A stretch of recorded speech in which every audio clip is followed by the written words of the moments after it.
Here are the most effective lifestyle strategies for accomplishing sustainable weight loss that I have learned with my over 20-year experience of working with patients. If you're new to my channel, hi, I'm Dr. Jones, a holistic obesity expert that specializes in sustainable weight loss, where me and like-minded medical practitioners work together to address the underlying factors that drive obesity. We use these medications, we get them off the medications and help them sustain their weight for the rest of their life. That's what I'm most passionate about. This is a longer list, but I want you to understand, do not stress out about having to do every single thing on this list. Take a look at these items, and whichever ones seem doable by you, go ahead and incorporate as many as you comfortably can. We don't want to overstress about it. Number one, intermittent fasting. If you're not new to my channel, then you know how passionate about fasting I am. Let's start with intermittent. You take your daily approach towards eating. You look at the first calories you consume and the last calories. We call that your eating window. I want you to constrain that to 8 hours, maybe even 6 to 8 hours. That's intermittent fasting. I want you to roll with that.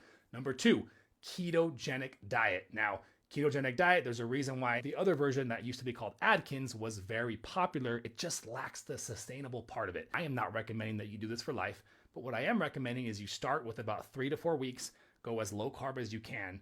After that, I then want you to cycle your approach. There's two versions of cycling. You could do week on, week off, with carbs, without, or you can take it every single week and have your lifting days where you're weightlifting, consume carbohydrates, and your non-weightlifting days do not consume carbohydrates. And we have to remember there's something to be said about clean keto versus dirty keto. We cannot get all of our fat consumption from processed, saturated fats. We should get the majority from non-saturated sources like avocados, nuts, small fish, sources like that, and avocado oil and whole avocados are great too as well. We can get some saturated, but we want to get it from cleaner sources. Coconut's one source, and higher quality meat sources. Number three, resistance training. Resistance training is so important because muscle mass is so important. Muscle mass, guys, is a very metabolically active tissue, meaning muscle mass burns more calories at rest to sustain itself than does other tissues like fat. Not to mention, aesthetically speaking, to tighten the look up, to have less loose skin, muscle mass is going to be a big deal, guys. Don't make it harder for yourself and worry about building muscle mass afterwards. Protect the muscle mass that you have by incorporating resistance training 3 days a week. You can go to the gym and you can find some of those circuits that they all have now where you hit each body part.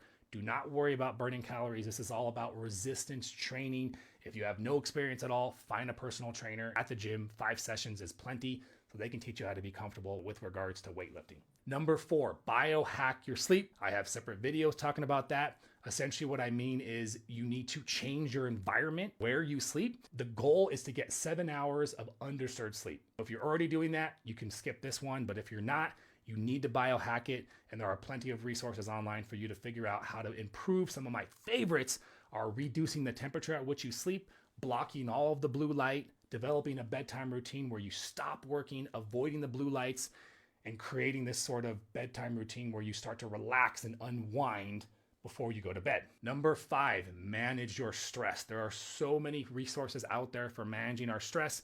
At this point, ever since the pandemic, I think everybody probably has extra stress. I want you to just choose one of the available resources out there to reduce stress, aka improve your body's ability to handle stress. For example, journaling, meditation, breath work, mindfulness are just a couple. Not to mention there are all these different applications and apps that you can get for your phone for stress management. Choose one of them.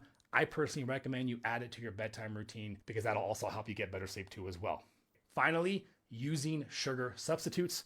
Sugar is horrible. We know how bad it is, especially with the next 5 weeks in front of us. We have a lot of sweets that are going to be around us. Let's use sugar substitutes as much as possible. My favorites are stevia and monk fruit, and I'll do a separate video about this probably within the next day or two. The reason why I like stevia and monk fruit is because they're less processed and they're probably healthier for you, but I'd rather err on the side of caution because I do personally think they are.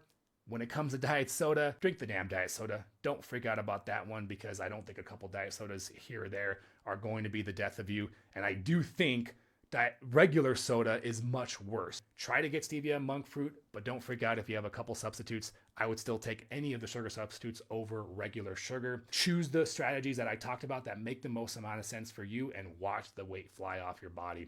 Have a happy holiday, guys, and we'll see you later.